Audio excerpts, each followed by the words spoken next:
वैकुंठवासी आलो याची कारणासी बोलिले जे ऋषी साच भावे वर्ताया झाडू संताचे मार्ग आडराणी भरले जग उच्चिष्टाचा भाग शेष उरला तो सेवो अर्थे लोपली पुराणे नास केला शब्द ज्ञाने विषय लोभी मने साधने ही बुडविली झाडू संताचे मार्ग आडराणी भरले जग उच्चिष्टाचा भाग शेष उरला तो सेवो पिटू भक्तीचा डांगोरा कळी काळासी दरारा तुका म्हणे करा जय जयकार आनंदे झाडू संताचे मार्ग आडराणी भरले जग उच्चिष्टाचा भाग शेष उरला तो सेवो महायोग पीठे तटे भीमरथाम वरम पुंडरीकाय दातुं मुनीन्द्रये समागत्य तिष्ठन्तमानन्दकन्दं परब्रह्मलिङ्गं भजे पाण्डुरङ्गम् अलंकापुरी रम्य सिंहासनस्थं पदाम्भोज तेजस्फुरदिक्प्रदेशम् विधीन्द्रादिदेवय सदा स्तूयमानम् समाधिस्थमूर्तिं भजे ज्ञानदेवम् नमो सद्गुरु तुकया ज्ञानदीपा नमो सद्गुरु सच्चिदानंद रूपा नमो सद्गुरु भक्त कल्याण मूर्ती नमो सद्गुरु भास्करा पूर्ण कीर्ती जयांचे केलिया स्मरण होय सकळ विद्येंचे अधिकरण तेची बंधू श्री चरण श्री गुरूंचे ते नमस्कारो नियता मस्तक हे पाया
वैकुंठवासी आलो याची कारणासी बोलिले जे ऋषी साच भावे वर्ताया झाडू संताचे मार्ग आडराणी भरले जग उच्चिष्टाचा भाग शेष उरला तो सेवू संत श्रेष्ठ जगतवंदनीय जगद्गुरु श्री तुकाराम महाराज यांचा चार चरणाचा हा अभंग विश्वसंत साधकांचे मायबाप कैवल्य साम्राज्य चक्रवर्ती माऊली ज्ञानोबा यांच्या चरणी त्यांच्या सेवेसाठी हा अभंग या ठिकाणी निवडलाय.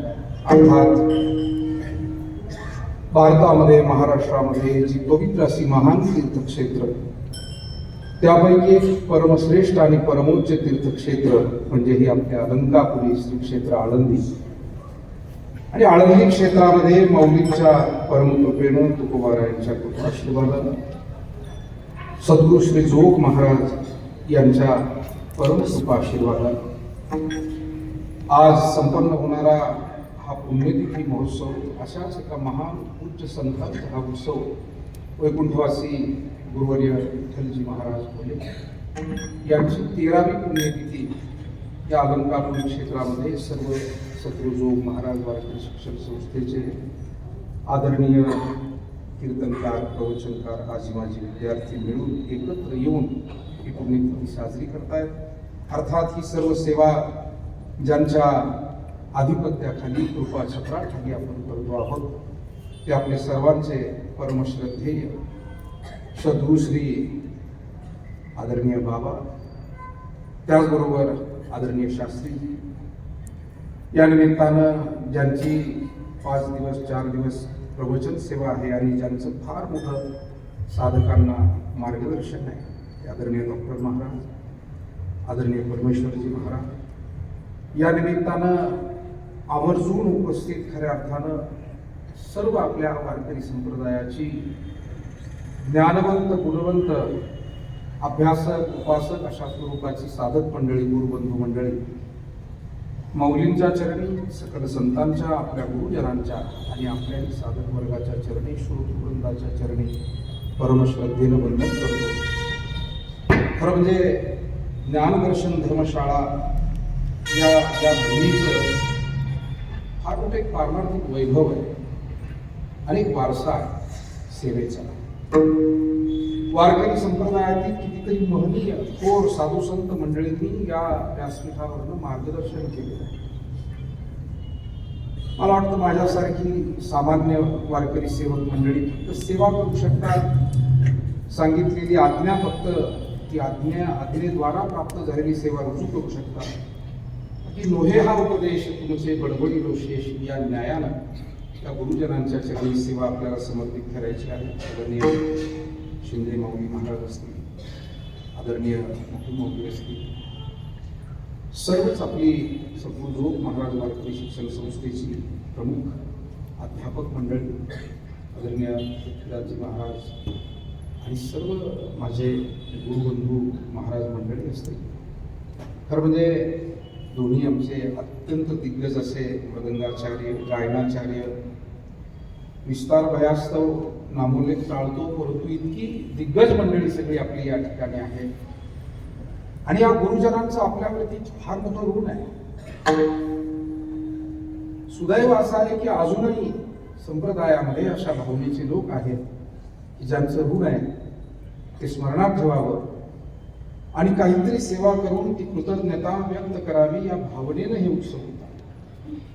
आणि त्यासाठी धडपडणारी, पुढाकार घेणारी आपल्यातीलच वारकरी संप्रदायाची अनेक साधक, कीर्तनकार, प्रवचनकार मंडळी आहेत की जे अशा पद्धतीचं आयोजन नियोजन करण्यासाठी, जसं आदरणीय आसारामजी महाराज आणि त्यांच्या वयाची सर्व वडीलधारी मंडळी असतील, त्या तरुण पिढीतील आमचे अनेक सहकारी मंडळी असतील, वेळ देतात, परिश्रम घेतात आणि सातत्यानं या गुरुजनांचं स्मरण, तदनिमित्तानं त्यांनी केलेल्या मार्गदर्शनाचं, उपदेशाचंही स्मरण आणि त्या निमित्तानं आपल्याही जीवनाचा काही जीवनोद्धार त्या पुण्यकर्मद्वारा व्हावा, असा हा योग या कार्यक्रमाच्या निमित्तानं साधून येतो असं म्हणावं लागेल.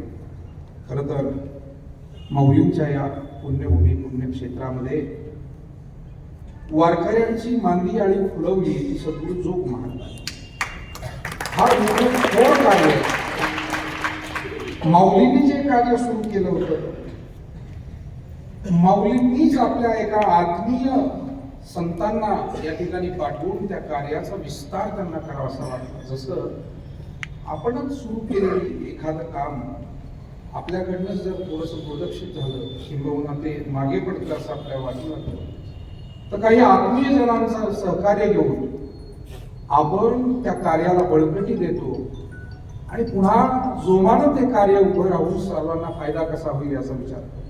व्यवहाराच्या क्षेत्रात जर असं घडत असेल तर अध्यात्माचं कार्य करणं हा मुळात संतांचा उद्देशच आहे, प्रमुख उद्देशच तो आहे. तसं दुसरं कोणतं कार्य संतांना आहे. मग चौथी याचे ठाई काहीची करणे नाही, ऐसा भक्त एक पायी ज्ञानी असो. ना त्यांना काही प्राप्तव्य आहे, ना त्यांना काही कर्तव्य आहे. प्राप्तव्याची काही भावना नाही आणि कर्तव्य शेष उरलंच नाही, कर्तव्य करू सरले देखा. विठाला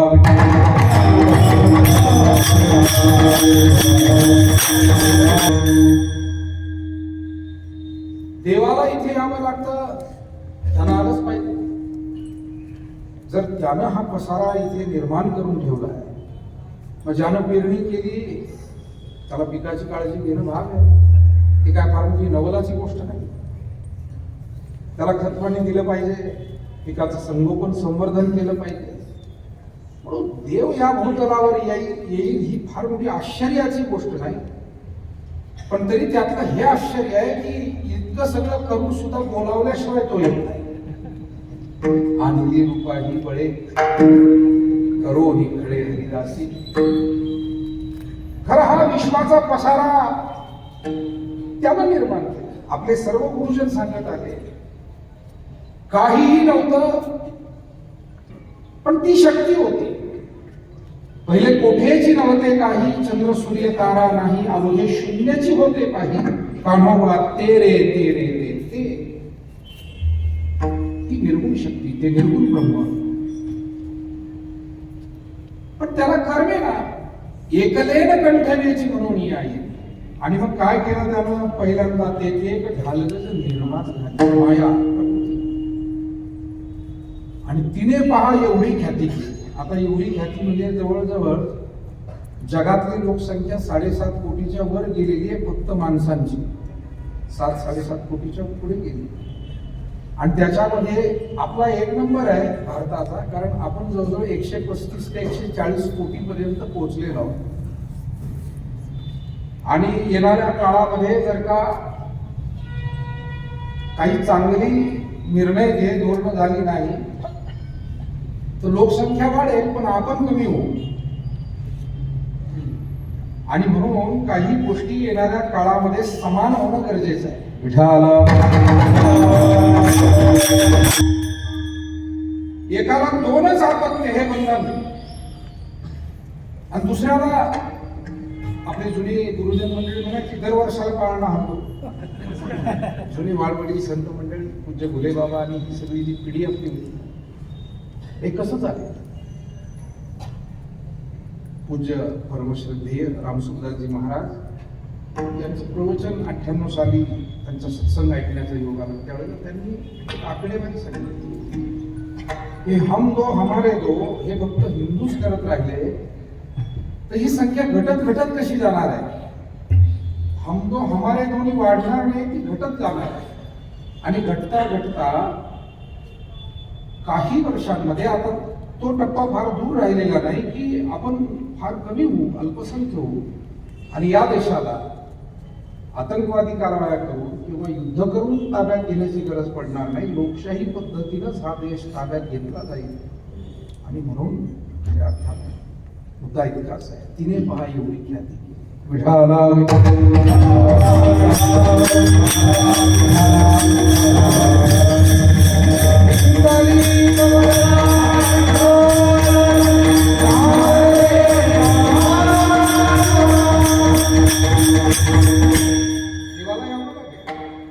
कारण त्यानं निर्माण त्याची जबाबदारी आहे. आणि त्याला त्या जबाबदारीची आठवण करून देण्याचं काम साधू संत ऋषी मुनी भक्त सेवक हे वेळोवेळी करत असतात.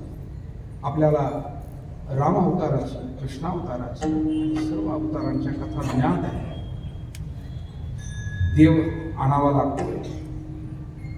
जीवाला मागील कर्माप्रमाणे शेष राहिलेलं कर्म आणि कर्म अनुसार असलेली वासना त्या अनुषंगाने जीवाला जन्म घ्यावा लागतो. आगा कर्मी जे उरावे तया ते सुखदुःखी फुलायावे, तया ते भोगावयावे देहाय. किंवा केले कर्म झाले तेच भोगावे, उपजले मेले ऐसे. कर्माला अनुसरून असलेली वासना आणि तद अनुरूप असलेला जन्म ही जीवाचं चक्र सतत सुरू आहे. ते चक्र काही थांबत नाही. पण एक संतांचा वर्ग असा आहे, म्हणून आपण माऊलींचा होता, नामदेवरायांचा, नाथरायांचा, तुकोबाराय आणि आपले सकल संत, या संतांचे जे अवतार आपण पाहतो हे केवळ समाजोद्धारासाठी मोठ्या कळवळ्यानं घेतलेले अवतार.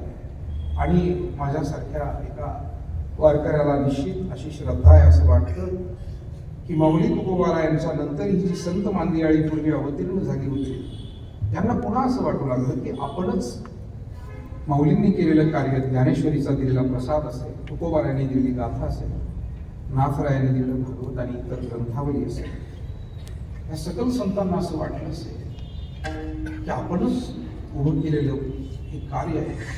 पण या कार्याला आपण भक्कमपणानं विस्तारित करून समाजाला संघटित करून सर्व समाज मनापर्यंत घराघरापर्यंत हे कार्य विस्तारित झालं पाहिजे. आणि म्हणूनच सद्गुरू जोग महाराज किंवा गुरुवर्य विठ्ठल बाबा घुले यासारख्या संतांना त्यांनी इथे अवताराला पाठवलं. हेच संत अवतार घेऊन आले असंही म्हटलं तरी काही वावगं होत. आता इथे पूज्य परवा आपले बसले तर म्हणजे त्यांच्या समोर काही बोलणं ही गोष्ट फारच कठीण आहे. आता ती कठीण म्हणजे किती कठीण आहे असं काही समजू नका की गरमतय म्हणून मला घाम येतो.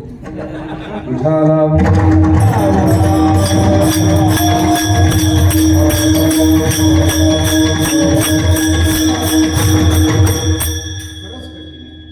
पण आता ही वेळ आल्यानंतर ती वेळ पार पाडणं अर्थात त्यांच्याच कृपानुसार दोन शब्दांची सेवा करणं भाग आहे. परंतु शास्त्रीजी बसले, मागे आदरणीय नाना सुद्धा येऊन बसले, त्यांची देवी नाना किती सगळी थोर सर्व ही आपली गुरुजन आणि मार्गदर्शक मंडळी आहे. आणि या सर्व मंडळींनी संपूर्ण आयुष्य संप्रदायिकतासाठी तुमच्या माझ्यासारख्या सामान्य कुटुंबातून आलेल्या साधकांना घडवण्यासाठी आणि गाथा ज्ञानेश्वरी भागवत आदी ग्रंथांचे विचार घराघरापर्यंत पोहोचवण्यासाठी सर्व संघ परित्याग करून सतत परिश्रम, 93व्या वर्षीही परिश्रम, याच्यामध्ये कुठेही कमतरता नाही. आपण मगाशी दर्शनाला गेलो तर बाबांचं दर्शन झाल्यावर बाबांना पाठाला जायचं होतं. सगळे आपले साधक विद्यार्थी बसले आणि हे पाहून खऱ्या अर्थानं आपल्यालाच लाज वाटू लागते की आपण या संप्रदायाच्या सेवेवरती नाव मोठं करतो, अनेक गोष्टींची अभिलाषा आपण करतो, पण आपण उत्तरदायी काय आहोत या संप्रदायाला आणि या धर्मकार्याला? आपलं काय उत्तरदायित्व आहे? मला वाटतं माझ्यासारख्या सामान्य सगळ्या सेवकांनी हा विचार करायला हवा की आम्ही संप्रदायाची सेवा करतो, म्हणजे या संप्रदायाचं जे आमच्यावर ऋण आहे, ज्या गुरुजनांचं संतजनांचं ऋण आहे, आणि ते ऋण काहीतरी सेवा करूनच भेटेल. ते फक्त काही दोन शब्दाच्या कौतुकानं भेटणारे नाही. कारण कृती वाचून असलेले शब्द हे तसे व्यर्थच मानले जातात. ज्या शब्दांना कृतीची जोड नाही त्या शब्दांना काय अर्थ?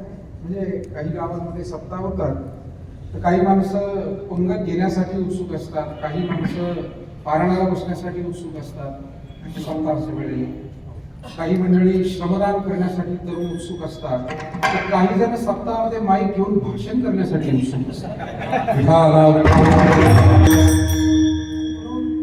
शब्दांना कृतीशिवाय काही महत्व नाही.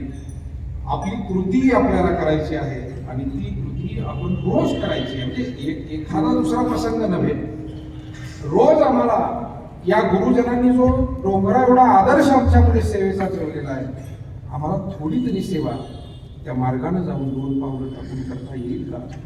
आणि तरच खऱ्या अर्थानं माऊलींना, तुकोबारायांना, सद्गुरू जोग महाराजांना विपरीत असलेलं कार्य योग्य तऱ्हेनं पुढे नेण्यासाठी आपण थोडेफार त्यात मदतगार होऊ शकू. मला वाटतं की गुरुवर्य वैकुंठवासी विठ्ठल बाबा घुले यांचं कार्य, त्यांचं समर्पण, त्यांनी संप्रदायासाठी आणि संस्थेसाठी दिलेली सेवा ही उत्तुंग आहे, महान. पण हे सगळं होताना त्यांच्या आध्यात्मिक आयुष्याचा एक विशेष पैलू जो आपल्या सगळ्या संप्रदायातील किंबहुना निदान जी जाणती मंडळी आहे त्यांना निश्चित ठाऊक आहे की प्रचंड गुरुनिष्ठा म्हणजे वैकुंठवासी गुरुवर्य विठ्ठल महाराज घुले. प्रचंड गुरुनिष्ठा. वैकुंठवासी परमश्रद्धेय सद्गुरू शांताराम गुरुजी महाराज यांच्यावरती जी परमश्रद्धा आणि त्या श्रद्धेचं 13 वर्षापूर्वी आपण दर्शन घडलं आपल्याला. आपण अनेक जण तिथे होतो पंढरपूरला बाबांच्या वैकुंठ गमन अंत्यविधी सोहळ्याला. आणि माझ्या शेजारी नगरहून आमच्याच जिल्ह्यातले आमचे संप्रदायाचे ज्येष्ठ मार्गदर्शक कराळे माऊली महाराज आलेले होते. ते शेजारी बसलेले होते. अंत्यविधी सुरू होता आम्ही असं बसलेलो होतो. तर अंत्यविधी सुरू झाला, माऊलीला खूप दाटून आला. खूप अगदी लहान लेकरासारखं त्यांनी आपल्या अश्रूंना वाट करून आणि मग ते म्हणाले की महाराज खरं म्हणजे गुरुदेव बाबांची गुरुनिष्ठा किती होती, तर ज्या खोलीमध्ये, ज्या मठामध्ये, ज्या खोलीमध्ये गुरुजींनी देह ठेवला, त्या मठामध्ये, त्याच खोलीमध्ये आणि किंबहुना त्याच कालावधीला अनुसरून अगदी गुरुवर्य विठ्ठल बाबा घुले यांनी देह ठेवला. मला वाटतं हा काही सामान्य योग आहे, फार मोठी गोष्ट आहे. अंतःकरणामध्ये गुरुनिष्ठा किती असा. आणि वारकरी संप्रदाय हा गुरुतत्वाला पुढे ठेवून मग देवतत्वाकडे जाणारा संप्रदाय आहे. आम्हाला देवाकडे एकदम जाण्याची मुभा नाहीये. माऊली म्हणाले, मनोमार्गे गेला तो तेथे मुकला. ज्ञानोबारायांनी संप्रदायाची पायाभरणी केली म्हणतोय आपण. माऊलींच्या अंतःकरणात असलेली गुरुनिष्ठा ही केवढी मोठी आहे. मला वाटतं आपल्याला कीर्तन थोडं उशिरा आलं चालेल, भजन, गायन, वादन या गोष्टी यायला हव्यात, थोड्या उशिरा आल्या चालतील, पण किमान माऊलींच्या चरणाजवळ आल्यानंतर तुमच्या माझ्यासारख्या साधकांच्या अंतःकरणामध्ये पहिली गोष्ट ही अंतःकरणात प्रगट व्हायला पाहिजे, आणि ती म्हणजे गुरुनिष्ठा. या वडीलधाऱ्या गुरुजनांवरती प्रचंड निष्ठा, आणि ती श्रद्धा निष्ठा ठेवून. आता ज्ञानोबारायांचे शब्द आहे ते अन्यथा कसे असतील, ते म्हणतात एकदा सद्गुरु चरणावर निष्ठा ठेवली की मग तुम्हाला या जगामध्ये काय कमी पडेल. राजयाची कांता हे भिकमान उदाहरणच देऊन सांगितलं. राजाची पट्टराणी झाली, अर्थात पूर्वायुष्य कदाचित एखाद्या त्या स्त्रीचं सामान्य असेल, भिक्षुकी करावी लागत असेल, पण योगायोग म्हणा, काय कर्मधर्म संयोग म्हणा, किंवा राजाला काही सामाजिक कृती करावी वाटली म्हणा, आणि म्हणून राजानं त्या भिक्षुकी करणाऱ्या महिलेशी विवाह केला. काय जे घडलं असेल, आणि मग रीतसर विवाह झाल्यानंतर आता पुन्हा भीक मागायची गरज आहे का? मला वाटतं गरज नाही. पण तरी सुद्धा दुर्बळाची कन्या सप्रमाण सांगितलंय की दुर्बळाची कन्या समर्थाने केली अवदसा निमान. आता दारिद्र्य उरलंच नाही, परंतु दुर्दैवाला कधी कधी असं होतं की समर्थाचे पोटी आणि आम्ही जन्मलो करणी. तर म्हणजे आपण या महाराष्ट्रात जन्माला आलो, मराठी भाषिक आहोत, हेच फार मोठं भाग्य आहे. याच्यासारखी मोठी श्रीमंती कोणती नाही. ज्ञानोबाराय फारसे अभिमानानं स्वाभिमानानं कधी बोलत नाही, फार नम्रतेनं आणि फार सहजतेनं बोलतात ज्ञानेश्वरी. पण जेव्हा मराठीचा विषय येतो तेव्हा माऊलींचा सुद्धा स्वाभिमान असा उफाळून येतो. आणि माझा मराठाची बोल कौतुके तुझी अमृता तेही पैजा जिंके ऐसी अक्षरे रसिके मिळवी ये मराठीची ये नगरी ब्रह्मविद्येचा सुकाळ घेणे देणे सुखची वरी बोली. काय भाग्य आहे आपलं. कारण जगाच्या पाठीवर भारत ही देवभूमी आहे. अन्य स्थाने वठा जन्म निष्फलम च गतागतम भारतम च क्षणम जन्म सार्थकम शुभकर्म. क्षणभर जन्म कुठल्या तरी देहात या भारतभूमीमध्ये जर मिळाला तर तो सार्थक आहे. भरतखंडे नरदेहा प्राप्ती हे तो परम भाग्याची संपत्ती. अनेक ठिकाणी याची वर्णन आहे, पण ही भारतभूमी फार धन्य आहे. आणि या भारतभूमीमध्ये महाराष्ट्र हा खरं म्हणजे ही अधिक पवित्रतम भूमी आहे. त्याचं कारण आपण जर भारतातही पाहिलं तर एका राज्यात एवढे सगळे महान संत कुठे झाले. संत झाले, परंतु संत वेगवेगळ्या पद्धतीने कार्य करत असतात. कोणी जपी तपी आहेत, योगी आहे, हठयोगी आहेत, किंबहुना जारण मारण उच्चाटन यासारख्या विद्या जतन करणारे, त्याद्वारा काही प्रभाव निर्माण करणारे पूर्वी होते, आजही तसा प्रयत्न करणारे. तो प्रयत्न किती सफल होतो हा त्यांना ठाऊक, त्या प्रयत्न करणारा, पण आजही तसा प्रयोग करतो. पण मला वाटतं फक्त आपला प्रभाव निर्माण करण्यापेक्षा समाजाला सार्थकतेकडे घेऊन जायचंय, उद्धाराकडे घेऊन जायचंय, आणि एकूण हे समाज जीवन सुखी व्हावं, समृद्ध व्हावं या तळमळीनं काम करणं. आणि त्याच्यासाठी भलेही आपला प्रभाव काय आपणही स्वतः झिजलो आणि त्यासाठी मागे राहिलो, नष्ट झालो तरी चालेल, इतकी लीनता लहानपण घेऊन आपल्या वारकरी संतांनी काम केलं. आपण भारताचा विचार करा, अन्य राज्यामध्ये गुरु परंपरांचा प्रभाव फार वेगळा आहे. इथे गुरु आणि शिष्य यामध्ये अंतर ठेवलेलं नाहीये. वारकरी पंथात लहान आणि मोठा हे अंतर ठेवलं नाही. उच्च आणि सामान्य असंही अंतर ठेवलेलं नाही. म्हणून उत्तरेत श्रीकृष्णानं दिलेला काला, त्या काल्यातला जो मूळ विचार आहे तो पुनरुज्जीवित झाला. म्हणजे यमुनेच्या वाळवंटात काला वाटला होता, पण त्याचं पुनरुज्जीवन चंद्रभागेच्या वाळवंटात झालं. त्याचं कारण काय? त्याचं कारण तो सर्वसमावेशक विचार जो आहे तो समजून घेणं आणि तो समजावून सांगण्याची श्रेष्ठता असणं, असे लोकच कमी होते. आणि त्याच्यामुळे आजही बंगाल सारख्या प्रांतामध्ये एखादा वडील जर एखाद्या कुटुंबाचा गुरु असेल तर वंश परंपरेनं त्याचा मुलगा त्या कुटुंबाचा गुरु होतो. थोडस आपण जरा माहिती घेऊन पहा, म्हणजे आपल्या लक्षात येईल की केवढ्या रूढी आणि केवढं समाजाला हे बंधन ज्याला म्हणतो आपण. आता वडील कदाचित पात्र असतील म्हणून ते त्या कुटुंबाचे, त्या गावाचे, परिसराचे गुरु असतील. मुलगा त्या पात्रतेचा निघेलच का? मला वाटतं हे खरं बोलण्याचं धाडस फक्त तुकोबारायांनी केलं.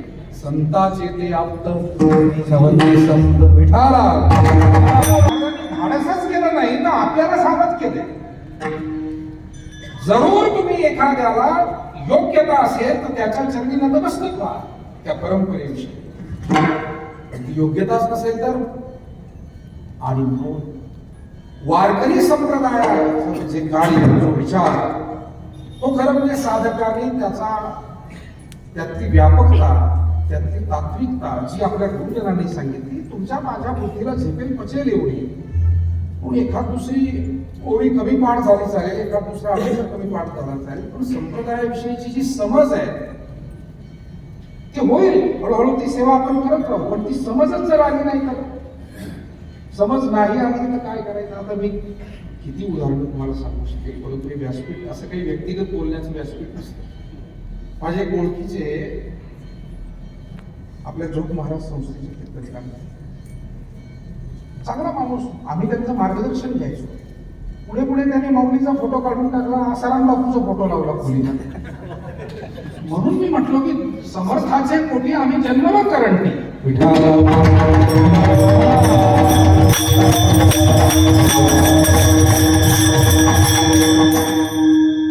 दुर्भाग्याची गोष्ट असे की पुढे काय सगळं झालं आपल्याला माहिती आहे. परंतु हे घडतं त्याचं कारण आम्ही आमचंच वैभव समजून घ्यायला जर कमी पडलो. आणि आमचे हे जे गुरुजन आहे, आज आपल्याला योगायोगानं पूज्य बाबांसारखे, शास्त्रीजींसारखी महात्मे मंडळी अजूनही आपल्यामध्ये आहेत.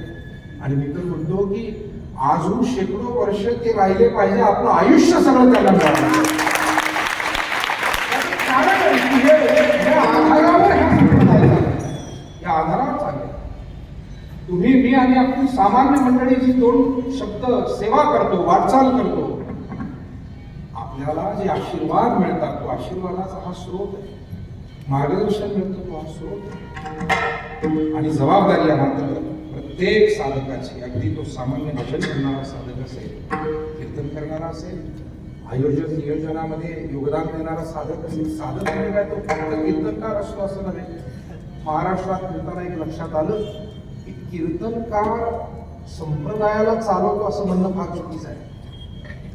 माझी एक सामान्याची समजूत अशी आहे की 2 तासाचं कीर्तन आपण जाऊन करतो मोठं थोडं तिथे, पण त्या 2 तासाच्या कीर्तनासाठी, त्या 7 दिवसाच्या सप्ताहासाठी 6 महिने ते कार्यकर्ते घरदार सोडून झटत असतात.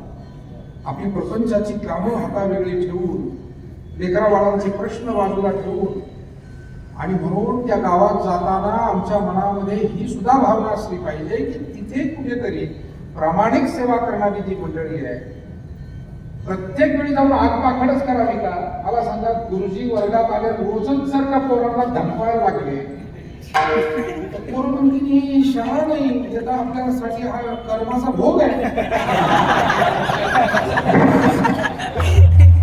आणि पण हळूहळू तेही म्हणायला लागतील, एक वेळ तरी या दुःखाने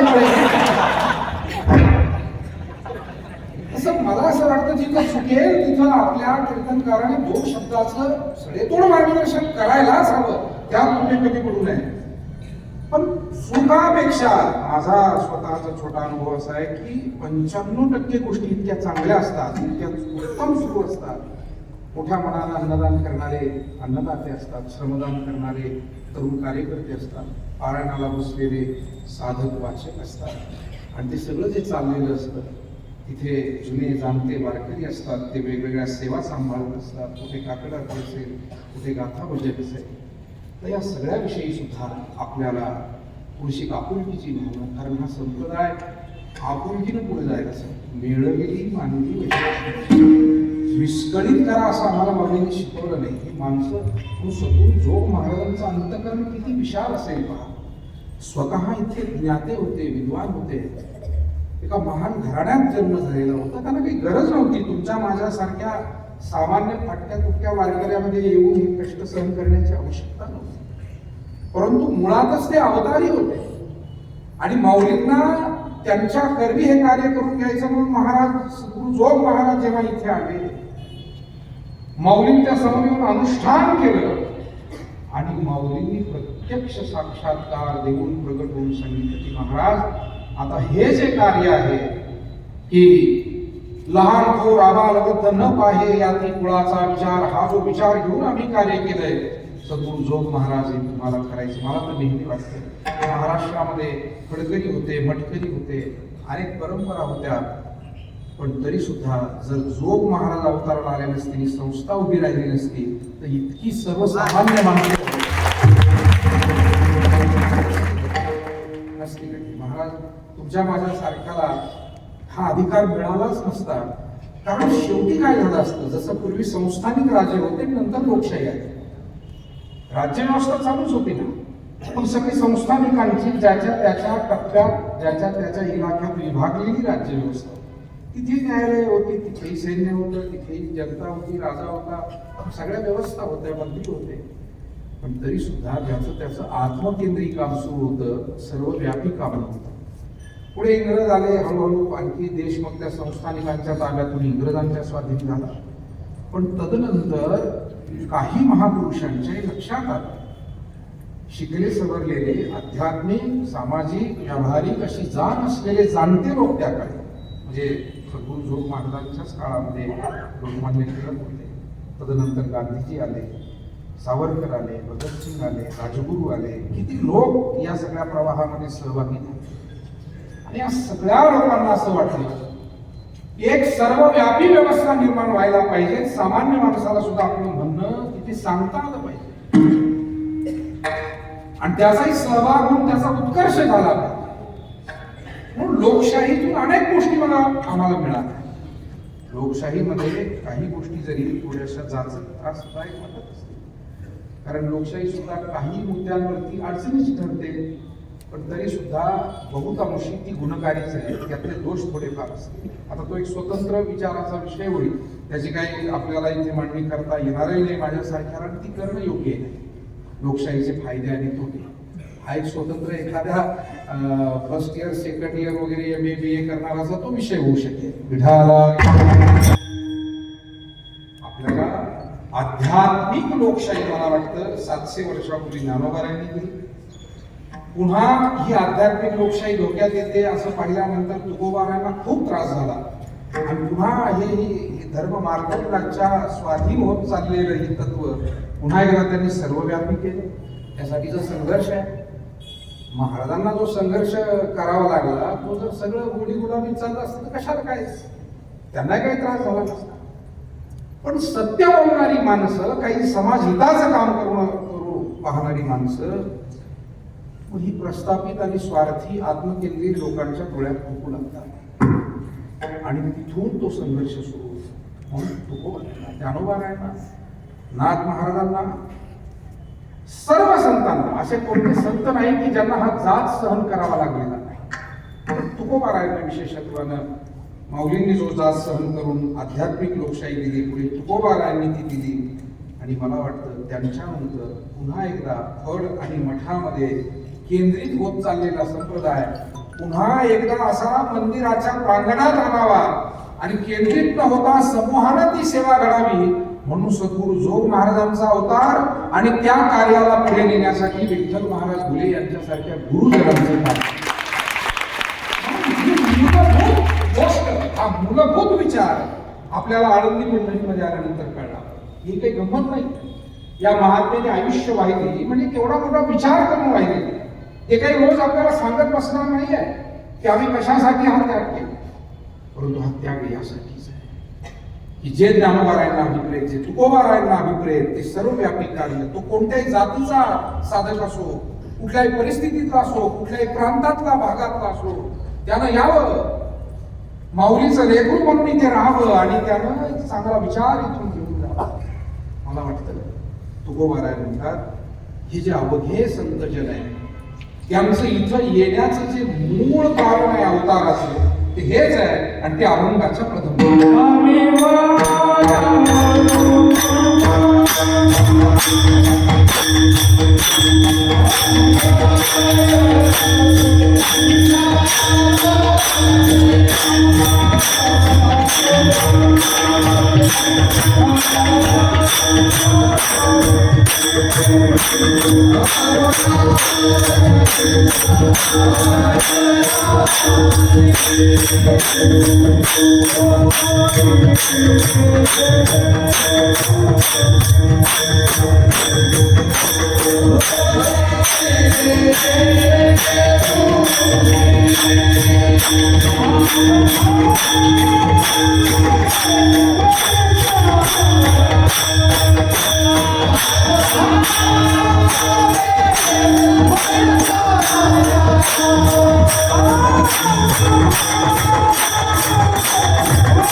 त्यांच्यासह सकल संतांच्या इथे येण्याचं प्रयोजन स्पष्ट करतायत.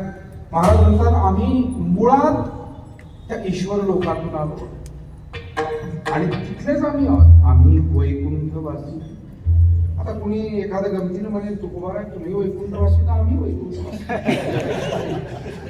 कारण आमच्याकडे प्रत्येक पत्रिकेवर लिहिलेलं असतं स्वर्गवासी. तर मला वाटतं अशा एखाद्या चतुर माणसाला समजून सांगावं लागेल की बाबा आपण होणारे वैकुंठवासी आणि ते असलेले वैकुंठवासी. शिवाय त्यात आणखी फरक असा आहे की नरकवासी लिहिणं हे अभद्र वाटतं म्हणून समाज हा थोडा शालीनतेनं लिहितो आपल्यासाठी की वैकुंठवासी. त्यांना असं वाटतं गेल्यावर तरी कशाला उचलीत बसा पाणी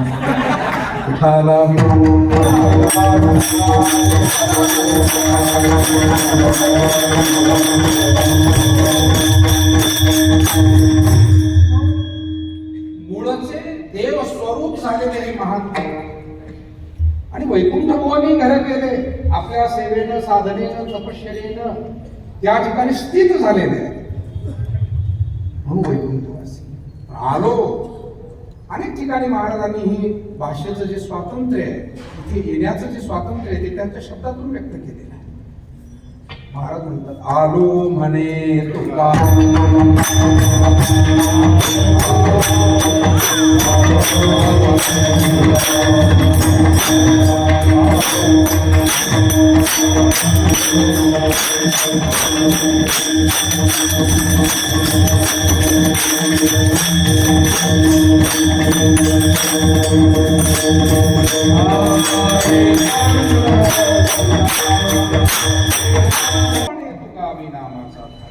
आलो म्हणताय किंवा उजळा वया आलो वाटत भरपूर प्रमाण असलेले आपल्याला खूप आहे. आलो हे स्वातंत्र्य दर्शवते आणि म्हणून या ठिकाणी महाराज स्वतःहून आले आणि सर्व संत स्वतःहून आले. कशासाठी आले? महाराज म्हणतात, आम्ही वैकुंठवासी आलो याची बोलिले जे ऋषी. नवीन काही सांगण्यासाठी आले. या जगामध्ये एकतर कुणी कळवळ्याला सांगत नाही, आणि सांगितलं तर असं काही सांगण्याचा प्रयत्न करतात की जेणेकरून आपलं काही एक नवीन अस्तित्व तयार होईल. मागील 200, 250 वर्षामध्ये थोडासा धांडोळा जर आपण घेतला या सगळ्या आध्यात्मिक वाटचालीचा भारतातल्या, असं लक्षात येईल जाणीवपूर्वक अनेक लोकांनी आहे तेच पण थोडं वेगळं मांडलं. शेवटी मूळ गोष्टी तर त्याच घ्याव्या लागतील ना. गंगेला पवित्र मानानं म्हणा, आंघोळ करायला पाणी तेच घ्यावं लागेल. इंद्रायणीला पवित्र मानानं अनेक वापरासाठी पाणी तेच वापरावं लागेल. तसं वापर गीतेचा, वापर महाभारताचा, वापर रामायणाचा, उपनिषदांचा, पण तरी सुद्धा काहीतरी आम्ही वेगळे आहोत. बरं, पतंजली कोण होते? तेच होते, पण त्यांचीच योगसूत्र वापरायची, पण तरी सुद्धा आपण काहीतरी वेगळं करतोय.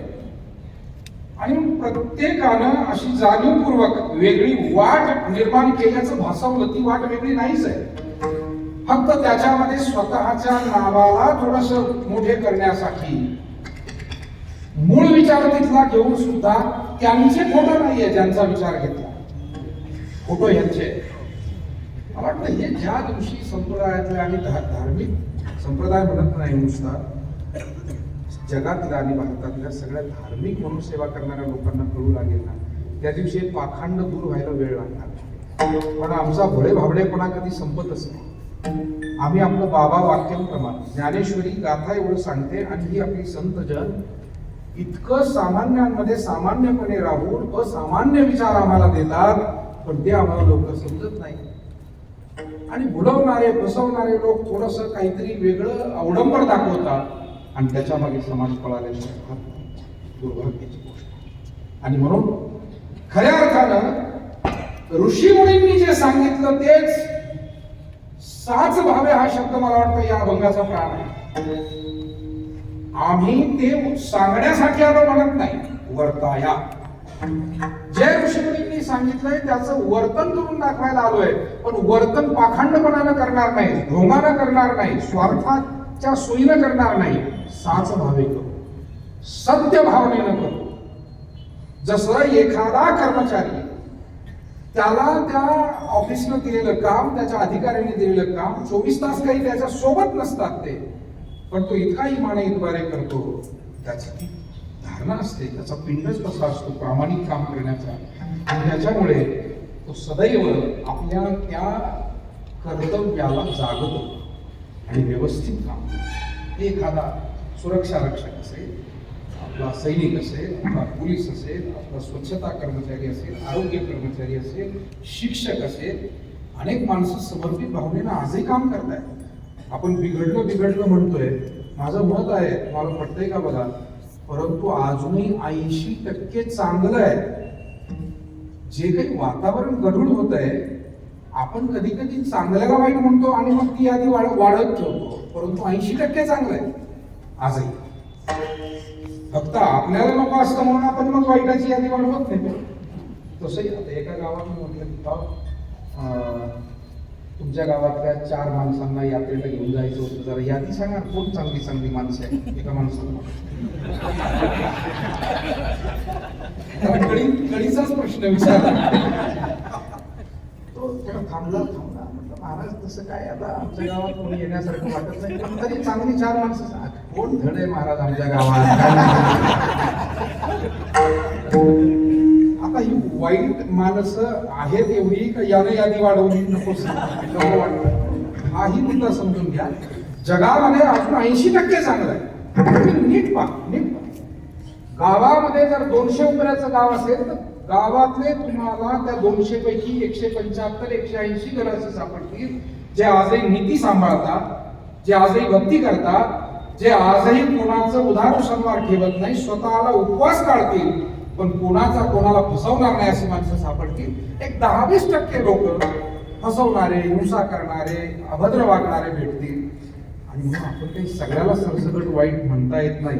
आणि सगळं जग बिघडलं असं एक नकारात्मक जे वातावरण निर्माण करण्याचं काम सुरू झालंय. मला स्वतःला जे घेताना जाणवते ते मी बोलतो की अजून जगामध्ये खूप वर्गात, तरुणांमध्ये, वृद्धांमध्ये, सुशिक्षितांमध्ये, अशिक्षितांमध्ये, बरे हे चांगलं म्हणजे काय कोणा एका वर्गाची मक्तेदारी, हा सुद्धा एक भ्रम आहे की म्हणजे मी फक्त ग्रामीण भागात राहतो ना मग ग्रामीण भागातलीच माणसं चांगली, शहरी भागात राहतो. मागे एका मोठ्या महाराजांची मुलाखत ऐकली, त्याने सांगितलं की सुशिक्षित लोक हे लुटतात आणि भोळे भावळे लोक हे सेवा करतात. मला वाटतं किती चुकीची विधान आहे. विठाला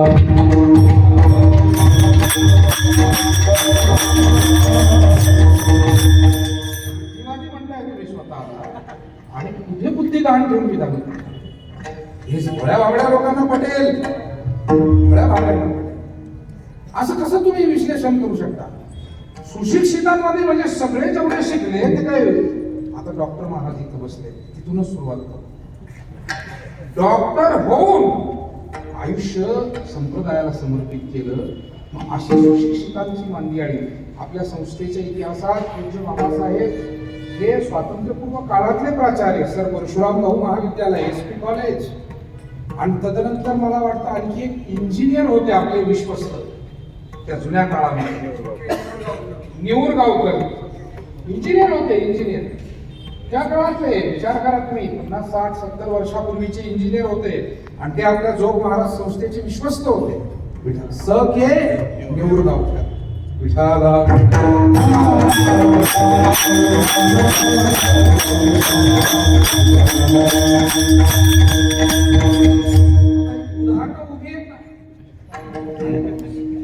माझं एवढंच मत आहे की आपल्याला परमार्थ सांगत असताना सुद्धा स्वार्थ भावानं सांगता येणार नाही.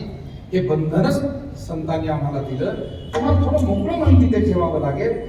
मला काय पटतंय नाही आवडतंय हे महत्वाचं नाही, ते तुकोबाराय ज्ञानोबारायांना काय योग्य वाटतंय आणि त्या भावनेनं तो विचार मांडायचा. म्हणून साच भावे या विठाला आमचा सगळ्यांचा उत्साह इतका वाढतो की असा 7 ते 9 करावं, परत 9 ते 11 करावं.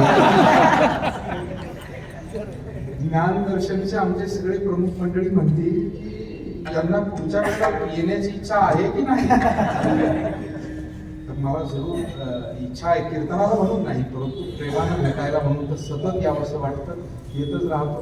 ही सगळी जिव्हाळ्याची सगळी वडीलधारी मंडळी असेल, समवयस्क माझी अत्यंत स्नेही मंडळी, गुरुबंधू स्नेही मंडळी, आणि अगदी आमच्यापेक्षा वयानं लहान असले तरी मी पाहतो की नव्या पिढीमध्ये सुद्धा शास्त्रीची इतकी गुणवान मुलं आहेत, इतकी प्रामाणिक सेवा करणारी मुलं आहेत. नव्या पिढीमध्ये आपण त्यांच्याकडनं शिकत राहावं, आपण त्यांच्याकडनं काही प्रेरणा घ्याव्या. असं चांगलं काम गावोगावी आपल्या या संप्रदायाच्या माध्यमातून माऊलींचा, तुकोबारायांचा, जोग महाराजांचा, सकल संतांचा विचार घेऊन ही मंडळी काम करतायत. म्हणूनच मी म्हणतो की सगळं बदललेलं नाही, प्रामाणिक, आणि ती प्रामाणिकता दाखवण्यासाठी संत येतात.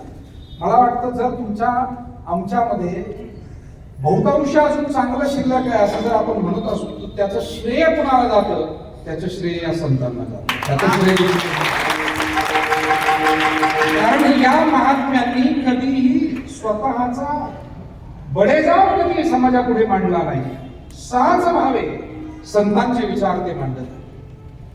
मला नेहमी वाटतं की आपल्या संप्रदायामध्ये एक एक महात्मा एवढा प्रभावशाली आहे. आजही, पूर्वी अनेक होते, आजही काही महात्मे ते प्रभावशाली आहे. त्यांचा त्याग, त्यांची तपस्या, त्यांनी जर ठरवलं असतं तर एक एक स्वतंत्र संप्रदाय निर्माण करू शकले असते, परंतु तसं घडलं नाही.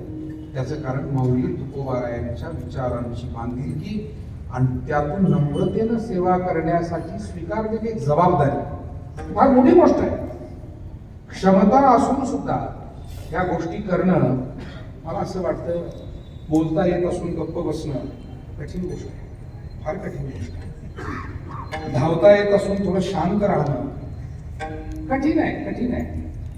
भांडण करता येत असून थोडंसं जाऊ द्या, माघार गेलं, नको वातावरण खराब व्हायचं, कठीण आहे ना, कठीण आहे. तसं या महात्म्यांना काहीही करता येणं शक्य होतं. सद्गुरू जोग महाराजांनी जर ठरवलं असतं तर जसे वेगवेगळे संप्रदाय निर्माण झाले त्या लोकांनी आपलाच फोटो लावून आपलाच प्रचार केला. पण सद्गुरू जोग महाराजांनी ज्ञानेश्वरीचा, गाथेचा आणि माऊलींचा तुकोबारायांच्या विचारांचा प्रचार केला आणि गुरुवर्य विठ्ठल बाबा फुले यांची आजची पुण्यतिथी आपण करतो. त्यांनी सुद्धा आपल्या आयुष्यामध्ये तंतोतंत जोग महाराजांना आणि माऊलींना अभिप्रेत कार्य केलं. कधी स्वतःचा बडेजाव व्यक्त न करता इतक्या सहजतेनं सेवा. खरं म्हणजे जगाच्या पाठीवर हे आश्चर्य आहे. इतक्या समर्पित भावनेनं आजन्म सेवा करत राहणं आणि म्हणून साच राहावे. मला म्हणून आज दुसरीकडे न्यायचंच नाही. मला फक्त सद्गुरू जोग महाराजांनी विठ्ठल बाबा आणि बात जमलेले आपण, कारण मला फारसं काही त्यातलं विस्तृत बोलता येण्यासारखं काही माझी पार्श्वभूमी फार मोठी नाही आहे. सद्गुरू नारायणगिरीजी महाराजांच्या जवळ सेवा करत होतो. जबाबदारी थोडी टाकलेली होती. मी सेक्रेटरी म्हणून काम तिथे पाहत होतो आणि त्याच्यामुळे आलेली माणसं अटेंड करणं, तिथल्या कामाचं म्हणजे हा सगळंच होतं. व्यवस्थापन करणं, कागदपत्रांचं काम, थोडासा काही नेणं आणणं, जसं आता नानांकडे जशी जबाबदारी आजही आहे तशी जबाबदारी पाहत होतो. आणि त्याच्यामुळे फार सगळे पाठ कधी अटेंड करता आले नाही, सगळं फारसं घडलं नाही. त्याच्यामुळे मी इतका असा कीर्तनाच्या पठडीतला धाटणीतला कीर्तनकार नाही. पण एक गोष्ट खरी आहे, जी सेवा करता आली ती प्रामाणिकपणे करण्याचा प्रयत्न केला आणि त्याचा प्रसाद म्हणून फक्त 2 शब्द सेवाच करतोय, उपदेश नाहीच. तुकोबाराय म्हणाले, ऋषींनी अगोदरच एवढं देऊन ठेवलंय, आम्हाला वेगळं निर्माण करण्याची गरज नाही. आपले वेद आणि वेदोक्त सर्व जे पुढे वाङ्मय दशोपनिषद आहे, वेदाची व्यासांनी केलेली सुंदर अशी सूत्र, ब्रह्मसूत्र आहे. अशा पुराणांची रचना परत सामान्य बुद्धीच्या माणसालाही थोडं कथात्मकरित्या कळावं, व्यासांनी तेही करून ठेवलं. म्हणजे व्यासांचे खरं म्हणजे केवढे थोर उपकार आहे पहा, की एका बाजूला ते वेदाची सूत्र करू शकतात, त्याचबरोबर उपनिषदासारखं गहन वाङ्मयही देऊ शकतात आणि त्याच वेळेला पुराणांसारखं सामान्य माणसाच्या बुद्धीला झेपेल.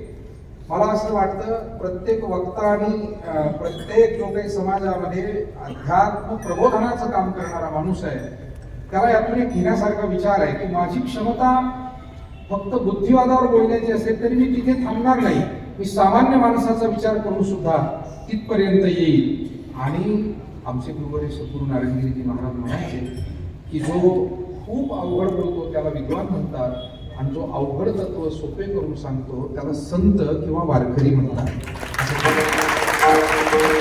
हेच केलं आपल्या या सगळ्या गुरुजनांनी जे काम केलं. तुम्ही आजही पूज्य मामांची जी कीर्तनं आता या मीडियामुळे उपलब्ध आहेत आणि मी तर म्हणेल काय सुंदर योग आहे आपल्यासाठी. पूर्वीच्या मंडळींना जो योग नव्हता तो आजच्या पिढीला आहे. आपण आजचं तर ऐकू शकतोच, पण आपण 50 वर्ष 70-80 वर्ष मागे जाऊन ऐकू शकतो. आपण धुंदा महाराजांचं ऐकू शकतो, आपण मामासाहेबांचंही काही जे काही मोजकं श्रवण आहे ते आपण करू शकतो, काही पुस्तकं आहेत ती वाचू शकतो.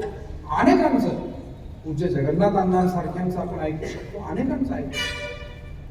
आणि प्रत्येक या सेवेमध्ये असलेल्या माणसानं प्रत्यक्ष कीर्तन ऐकण्याचा योग आला तो ते ऐकावंच. नाही योग त्यात ज्या दिवशी आला तर या साधनाचा उपयोग करावा आणि चांगलं श्रवण त्या दिवशी करत करत मगच झोपी जावं. मला वाटतं आपलं विचारांचं नातं आपण कोणाशी जोडून ठेवतो याच्यावर आपल्या आयुष्याची उंची ठरणार आहे.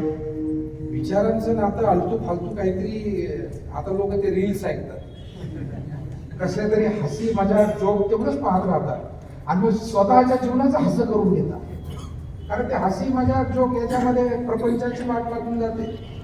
पोरं सोरं हाताबाहेर निघून जातात, एक एकात नाही एक बापात नाही अशी गंमत आपली जुनी म्हण आहे महाराष्ट्राची. आणि अशा परिस्थितीमध्ये आपल्याला हे करता येणार नाही. आपण आपलं विचारांचं नातं चांगल्या पुस्तकांशी, चांगल्या श्रवणाशी, मी जाणीवपूर्वक सांगेल कारण लहान लहान लेकरं सुद्धा बसलेली आहे.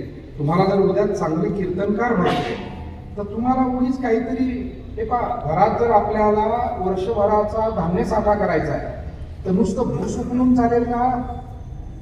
काही चांगली कणसं आणावी लागतील, काढावी लागतील किंवा आजच्या मळणी यंत्रातून मळावी लागतील आणि मग त्यातून काहीतरी कण मिळतील जे कसदार असतील, जे आम्हाला वर्षभर जगवतील. पण जर नुसतं भुसा चुकूनच बसलो तर आज दुर्भाग्याची गोष्ट अशी झालेली आहे की नवीन जो येणारा वर्ग आहे त्याला चांगलं वाचन आणि चांगलं श्रवण हे उपलब्ध असताना सुद्धा तो करत नाही, हे दुर्दैव आहे.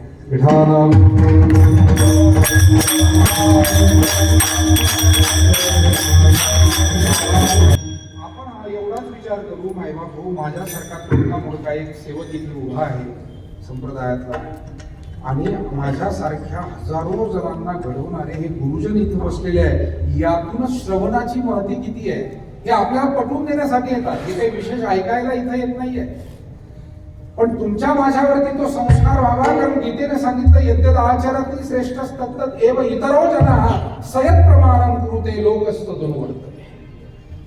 आपण गेलो तर या लेखांनाही सवय लागेल की गेलं पाहिजे, श्रवण केलं पाहिजे. मी स्वतः सराला विषयाच्या काही वर्षाच्या सेवेनंतर आळंदीतला मी एक एकलव्य आहे असं म्हणतात. कारण मी मग अनेक महिने अनेक जसजसं जमेल इथे येऊन राहायचं, दुपारपर्यंत पारायण करायचं, एक मुक्त राहून बऱ्याच वेळेला करायचं, आणि सायंकाळी कीर्तन ऐकलं की ते मनोभावे ऐकायचं, खोलीवर आल्यानंतर ते लिहून काढायचं, असं करायचं. कारण मला फार सगळे पाठ करता आलेले नव्हते. मग आता त्यातून काय मार्ग आहे तर या गुरुजनांचं ऐकायचं, आणि जितकी दर्जेदार सगळं ऐकायला मिळायचं त्यात मन तृप्त होऊन जायचं. आज हे सगळं होताना दिसत नाही. आज फक्त काहीतरी एखादी हसवणारी गोष्ट आहे तेवढी ध्यानात ठेवा, परत ती गोष्ट ज्या सिद्धांतासाठी सांगितली तो सिद्धांत अजिबात ध्यानात राहतो. आपली जुनी मंडळी म्हणायची की जर कुत्र्याला दगड मारला तर कुत्रा दगडामध्ये धावतो, पण वाघाला मारला कोणत्या दिशेने दगड आला तिकडे तो झेपावतो. तसं आपल्याला कुठला श्रोता व्हायचंय आणि कुठला वक्ता व्हायचंय म्हणून सांगतो. विचारांचं नातं सामान्य बाजारात जातो, ब्रँडेड वस्तू घेण्याचा काळ आहे ना आता, ब्रँडेड काळ आहे. चायना वगैरे आता लोक घेत नाही आणि घेऊ पण नाही, कारण ते काय आता घेतले की ते खराब होऊन जातात. तसं ऐकायचं आहे ना तर इतक्या श्रेष्ठ माणसांचं आपल्याला शक्य आहे. आपण ऐकूया, आपण वाचूया. ज्ञानेश्वरी गाथा तर वाचायचीच आहे, त्याला अनुसरून अन्य जे काही पुस्तक आहे, अन्य वाङ्मय आहे, ते त्या उंचीचं जर वाचलं तर आपले विचार त्या उंचीवर जात राहतील. कारण आपण आजही जुन्या मंडळीची कीर्तन ऐकतो, विशेष करून तुम्ही जगन्नाथ अण्णांची कीर्तन ऐका, त्यावेळेला एक प्रश्न मनामध्ये येतो की मला असं वाटलं ते ऐकताना, म्हणजे बऱ्याच वेळेला वाटत आलं अनेक वर्ष, की त्या काळी वक्ता हा किती विचारांच्या उंचीचा होता. त्या मानाने श्रोता थोडासा सामान्य होता. मामासाहेबांच्या काळात म्हणा, जोग महाराजांच्या काळात, अण्णांच्या आणि इतर सर्व आपल्या गुरुजनांच्या काळात, की वक्ता हा काय उंचीचा होता हे सगळं ऐकताना म्हणजे कचरावून जाते होती. आपण कुठे आहोत याचा अंदाज येतो आपल्याला, प्रामाणिक अंदाज. श्रोता सामान्य असा म्हणजे कमी शिकलेला, साधारण पण सश्रद्ध होता, श्रद्धेनं ऐकत होता, ऐकून समजून घेण्याचा प्रयत्न करत होता.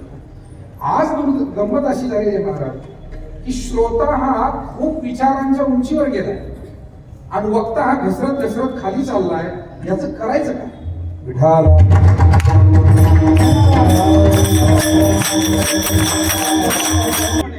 या सगळ्या वातावरणात सुद्धा अशा विचारांची उंची असणारी साधक मंडळी आणि त्या वाटेनं जाणं ही खरी या गुरुजनांना श्रद्धांजली. म्हणून तुकोबाराय म्हणाले, आम्ही नुसतं सांगण्यासाठी आलो नाही, आम्ही नुसतं काहीतरी जगाला प्रभाव दाखवण्यापुरतं आलो नाही, तर साज भावे सत्य भाव. जगाला फसवायचं नाही, जगामध्ये फक्त आमचा नाव लौकिक करायचा नाही, जगतून फार झाला पाहिजे, घराघरात देवधर्म वाढला पाहिजे, त्या देवधर्माला भक्तीला अनुसरून येणारं सुख, ते सुख प्रत्येक घरी नांदलं पाहिजे. आणि याच्यासाठी आम्हाला या संतांचे मार्ग झाडायचे म्हणतात अभंगाचं.